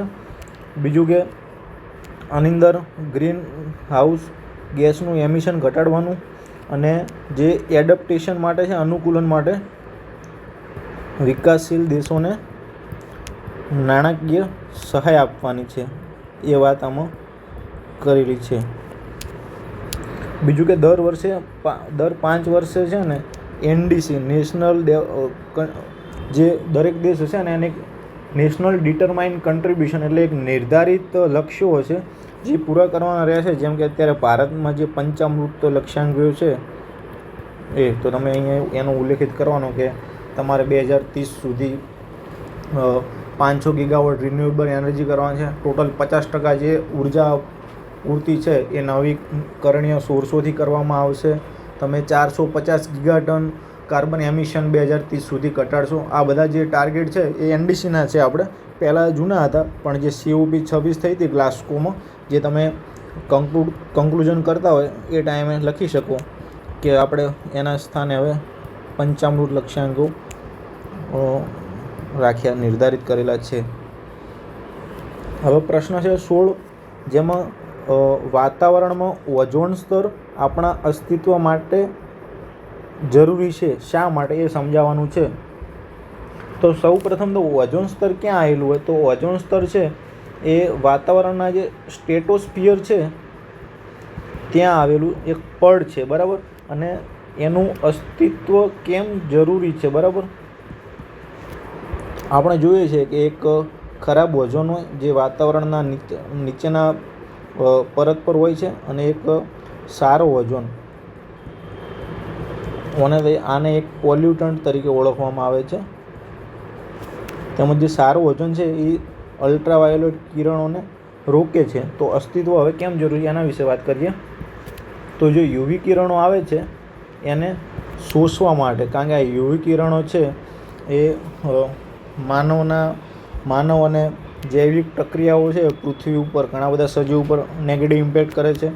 માનવના સ્વાસ્થ્ય ઉપર પણ ખરાબ અસર કરે છે, કારણ કે તેનાથી કેન્સર, મોતિયા, માનવની જે રોગ પ્રતિકારક શક્તિ હોય એ ઘટે છે એનાથી. પછી જૈવિક અસંતુલન ઉદ્ભવે છે. જૈવિક અસંતુલનમાં જે પ્રકાશ સંશ્લેષણ છે એની પ્રક્રિયા બાધિત થાય છે, અવરોધાય છે. સમુદ્રની જે ફૂડ ચેન હોય છે જેમાં પ્લેન્કટન હોય છે, એ પ્લેન્કટન છે એનો વિકાસ અવરોધાય છે. એટલે આખી સમુદ્રની કે જૈવિક ફૂડ ચેન છે એ પ્રભાવિત થશે. એટલે આપણી જે બાયોડાયવર્સિટી છે એ લોસ થઈ જશે અને આપણે પારિસ્થિતિક અસંતુલન ઉદ્ભવે છે. અહીંયા આપણે કન્ક્લુઝન કરતી વખતે એ વસ્તુ ઉમેરી શકીએ કે મોન્ટ્રિયલ પ્રોટોકોલ છે એ જે ઓઝોનનું ગાબડું છે એને પૂરું કરવા માટે વિશ્વના જે તમામ દેશો છે એમણે એક સર્વસંમતિ નિર્ધારિત કરી છે કે અમે જે ક્લોરોફ્લોરો કાર્બન છે એને ઘટાડીશું. તો આપણે એક આ વસ્તુ લાસ્ટમાં લખી શકીએ. બરાબર. હવે 17મો પ્રશ્ન છે કે ડિજિટલ ઇન્ડિયા હેઠળ ડિજીલોકર એક મહત્ત્વની પહેલ છે, ચર્ચા કરો. તો સૌ પ્રથમ તો આપણે એ દર્શાવવું પડશે કે ડિજીલોકર એ શું છે એમ. તો અહીંયા આપણે લખેલું કે શું છે અથવા એનો મિનિંગ કે ગમે રીતે આપણે સ્ટાર્ટ કરી શકીએ. તો ડિજિટલ ઇન્ડિયા પ્રોગ્રામ હેઠળ આ જે મિનિસ્ટ્રી ઓફ ઇલેક્ટ્રોનિક છે આ એની એક પહેલ છે. બરાબર. અને આની અંદર છે જે ઇલેક્ટ્રોનિક દસ્તાવેજો ઇલેક્ટ્રોનિક રૂપે રાખવામાં આવે છે એનું સંસ્કરણ છે. ઓનલાઈન સંગ્રહિત દસ્તાવેજ કરવામાં આવે, જેમ કે વીમો હોય, મેડિકલ રિપોર્ટ હોય, Aadhaar card, election card, PAN card, એની બધી માહિતી આની અંદર ઇલેક્ટ્રોનિક ફોર્મમાં રાખવામાં આવે છે. બરાબર. પછી આપણે લખીશું કે એનું મહત્ત્વ શું છે. તો મહત્ત્વ એનું એમ છે કે જે મૂળ ભૌતિક દસ્તાવેજો હોય એની સમકક્ષ જ એનો દરજ્જો છે. મતલબ કે તમે કોઈ પણ સરકારી કાર્ય માટે તમે ડિજીલોકરના દસ્તાવેજો રાખી શકશો,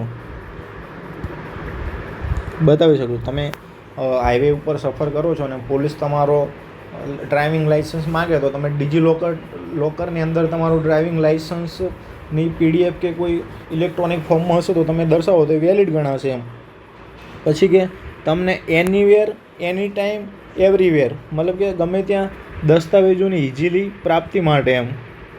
તમારે ફિઝિકલ ફોર્મમાં એમને લઈને ફરવું નહીં પડે એમ. એટલે એક સરળતા રહેશે દસ્તાવેજોની પ્રાપ્તિમાં. બીજું કે અધિકૃત રૂપે માન્યતા મળશે એમ. એટલે ડિજિટલાઇઝેશન થશે દસ્તાવેજોનું. સરકારી લાભો છે એ ગવર્મેન્ટ સર્વિસ ડિલિવરી સુધરશે. આ બધા એના ફાયદા છે. બરાબર. આ એનું મહત્ત્વ છે. હવે 18મો પ્રશ્ન જોઈએ કે વિશ્વ સ્પેસ ક્ષેત્રે વિશ્વ ફલક પર મહત્ત્વના સ્થાને ભારતને પ્રસ્થાપિત કરવામાં ઈસરોની ભૂમિકા શું છે. બરાબર. તો મતલબ કે ઈસરોએ એવા શું કાર્યો કર્યા છે કે ગ્લોબલ સ્પેસ લેવલે ભારત એક મહત્ત્વનું સ્થાન બન્યું છે એમ. તો ઈસરો છે એ સૌ પ્રથમ આપણને ખબર છે કે એક સર્વોચ્ચ અવકાશ એજન્સી છે, ભારતીય અવકાશ એજન્સી. અને ઇન્કોસ્પારથી એની સ્થાપના થઈ હતી. વિક્રમ સારાભાઈ એમાં બહુ ભૂમિકા નિભાઈ હતી. અને એનો મેઇન એજન્ડા ઉદ્દેશ એ હતો કે રાષ્ટ્રીય વિકાસ માટે સ્પેસ ટેકનો પ્રયોગ કરવો. બરાબર.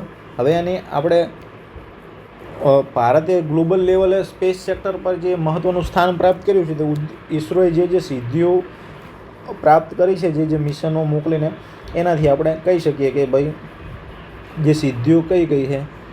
તો ઓછા ખર્ચે અને સૌથી સફળ દરે આપણા બધા લોન્ચિંગ મિશનો થયા છે. જે આપણે પોતાનું GSLV, PSLV, SSLV બનાવ્યું છે, તેનાથી આપણે સસ્તા દરે ભારત અને વિદેશના સેટેલાઇટ લોન્ચ કરી શકીએ છીએ. જેમ કે આપણે 104 સેટેલાઇટ એક સાથે લોન્ચ કરવાનો જે તે સમયમાં એક રેકોર્ડ બનાવ્યો હતો. બીજું કે જે અંતરગ્રહીય મિશનો પણ આપણે ઈસરોએ ઘણા બધા મૂકેલા છે. જેમ કે મંગળયાન ફર્સ્ટ હતું મોમ મિશન જેને કહેવાય છે, જે એશિયામાં ભારત ફર્સ્ટ હતું અને વિશ્વમાં ચોથા નંબરે ભારત હતું. અને અમેરિકાનું જે મેવેન મંગળ મિશન હતું ને એના કરતાં લગભગ 10 ગણો ઓછા ખર્ચે ભારતે મૂક્યું હતું એમ. પછી ચંદ્રયાન 3 છે, જે દક્ષિણ ધ્રુવ પર ભારત શું કહેવાય લેન્ડિંગ કરનારો પ્રથમ દેશ છે.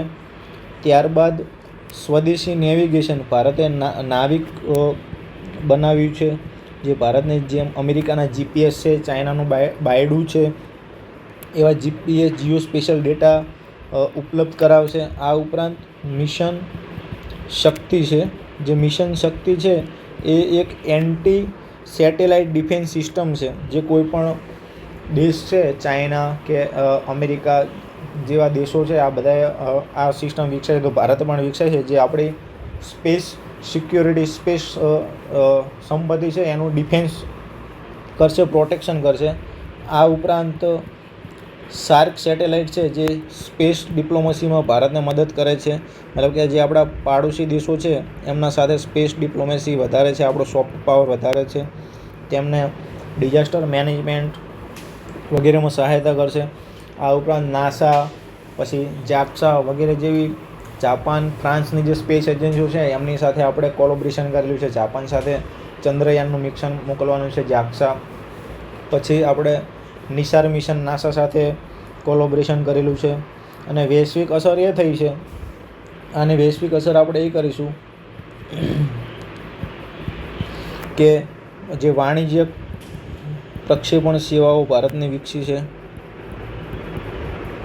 ભારતનો સોફ્ટ પાવર અને આંતરરાષ્ટ્રીય સહકારમાં વૃદ્ધિ થઈ છે, જેમ કે વિવિધ દેશો સાથે આપણે કોલોબ્રેશન કર્યું, હમણાં વાત કરી, અને ટેકનોલોજીકલ પાવર બતાવે છે એમ. ત્યારબાદ 18મા પ્રશ્ન બાદ આપણે 19મો પ્રશ્ન એ જોઈશું કે IPR અધિકારોને ટૂંકમાં જણાવો. તો સૌપ્રથમ તો IPR અધિકારો છે એટલે જે નવીનતાની સુરક્ષા અને સર્જકોને પ્રોત્સાહન આપવા માટે IPRનો અધિકાર આપવામાં આવે છે. મતલબ કે ઇનોવેશન થાય, નવીનતાની સુરક્ષા જળવાય અને સર્જનાત્મકતાને પ્રોત્સાહન આપવા માટે, બરાબર, આ અધિકારો આપવામાં આવે છે. ભારતની પોતાની IPR પોલિસી પણ છે, જેની અંદર તેનું પ્રોટેક્શન IPR રાઇટ પ્રોટેક્શન કરવામાં આવે છે. અને જે IPR છે એની અંદર patent, copyright, trade secret, GI tag, પછી ડિઝાઇન અધિકારો વગેરેનો સમાવેશ થાય છે. જેમ કે પેટન્ટ છે, જેમાં કોઈ નવી તમે વસ્તુ બનાવો, કોઈ પ્રોડક્ટ બનાવો કે કોઈ પ્રક્રિયા બનાવો, નવી કોઈ રિસર્ચ કરો, નવી કોઈ શોધ કરો, એનો સમાવેશ થાય છે.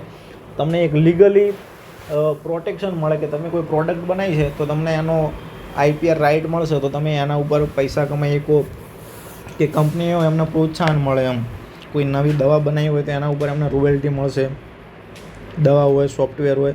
પછી કોપીરાઇટ હોય તો તમે કોઈ બુકનું કન્ટેન્ટ છે, તમારું મૂવીનું કન્ટેન્ટ છે, તેમની અંદર તમને કોપીરાઇટ મળશે, તો તમને અમને રોયલ્ટી મળતી રહેશે. અને આ કોઈ વ્યક્તિ જે કન્ટેન્ટ જેને નિર્માણ કર્યું હોય એના મૃત્યુ બાદ પણ 60 વર્ષ સુધી કોપીરાઇટ લાગુ રહે છે. આ ઉપરાંત ટ્રેડ સિક્રેટ છે, તો કોઈ કોકા કોલા હોય કે પેપ્સી હોય કે પિઝા, બર્ગર, મેકડી હોય, તો એમની જે વસ્તુ બનાવવાની જે સિક્રેટ છે, જે મસાલા નાખતા હોય એ ટ્રેડ એમનો સિક્રેટ છે, તો એ વસ્તુનું પ્રોટેક્શન મળે છે. ડિઝાઇનના અધિકારો, મતલબ કે કોઈ લોગો હોય, જેમ કે મારુતિ હોય કે કોઈ સમાચાર હોય કે કોઈ મૂવી હોય, એનો જે લોગો હોય એને પણ પ્રોટેક્શન મળે છે. જેમ કે મર્સિડીઝ છે તો એનું એક લોગન છે, તો એને પ્રોટેક્શન આપવામાં આવે. પછી GI ટેગ હોય તો કોઈ પણ જે સ્થાનિક પરંપરાગત વસ્તુ હોય, જે યુનિક હોય, જેમ કે ગુજરાતના ભાલિયા ઘઉં છે, ટંગાલિયા શાલ છે, એને પ્રોટેક્શન આપવામાં આવે છે.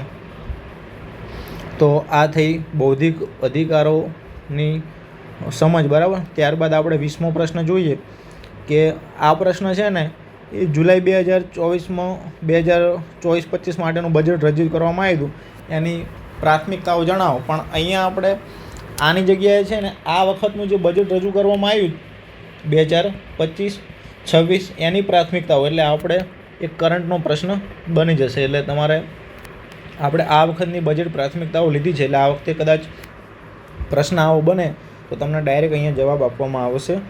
બરાબર. તો આ વખતે સરકારનો જે ગોલ છે ને એ જ્ઞાન, આપણે જ્ઞાન શોર્ટ ફોર્મ યાદ રાખીશું. જ્ઞાન એટલે ગરીબ, યુવા, અન્નદાતા એટલે ખેડૂત ભાઈ અને નારી, આ ચારેયના વિકાસને પ્રાથમિકતા આપવામાં આવશે, જેથી ભારત સંતુલિત અને સમાવેશી વિકાસ કરી શકે. બરાબર. કારણ કે આ ગરીબ, અન્નદાતા, નારી એ વંચિત વર્ગ છે અને યુવા છે એ ભારતના ભાવિ ઘડતર માટે એક ડેમોગ્રાફિક ડિવિડન્ડ માટે જરૂર, એટલે એને સ્કિલ, એજ્યુકેશન, હેલ્થ સારું આપીશું તો આપણે ડેમોગ્રાફિક ડિવિડન્ડ મેળવી શકીશું. બીજું કે અહીંયા છે આ વખતે ઉચ્ચ કર રાહત આપવામાં આવી છે, જેથી જે મધ્યમ વર્ગ છે એની જે ડિસ્પોઝેબલ ઇન્કમ હોય, કર વ્યય યોગ્ય આય એમાં વધારો થશે, એટલે એનું જીવન ધોરણમાં સુધારો આવશે. પછી ખેડૂતો માટે ધિરાણની ઉપલબ્ધતા વધારવાની છે. પછી કુશળ, ક્ષમ અને રોજગારની જોગવાઈ ઉપર ભાર આપવામાં આવશે. પછી આરોગ્ય સંભાળ અને શિક્ષા પર બજેટનો વધારી દેવામાં આવ્યું છે. તો આ વખતની બજેટની પ્રાથમિકતાઓ એ છે જેથી ભારત એક સમાવેશી અને સંતુલિત વિકાસ પ્રાપ્ત કરી શકે અને 2047 સુધી આપણે જે વિકસિત ભારતનો સંકલ્પ કર્યો છે અને $35 ટ્રિલિયન ઇકોનોમી બનાવવાની છે, જે નીતિ આયોગનું વિઝન ડોક્યુમેન્ટ 2047માં ઉલ્લેખિત છે, એની પ્રાપ્તિ કરી શકાય. તો એને એક દિશા આપતું આ વખતે બજેટ છે ને તેની પ્રાથમિકતાઓ આ છે.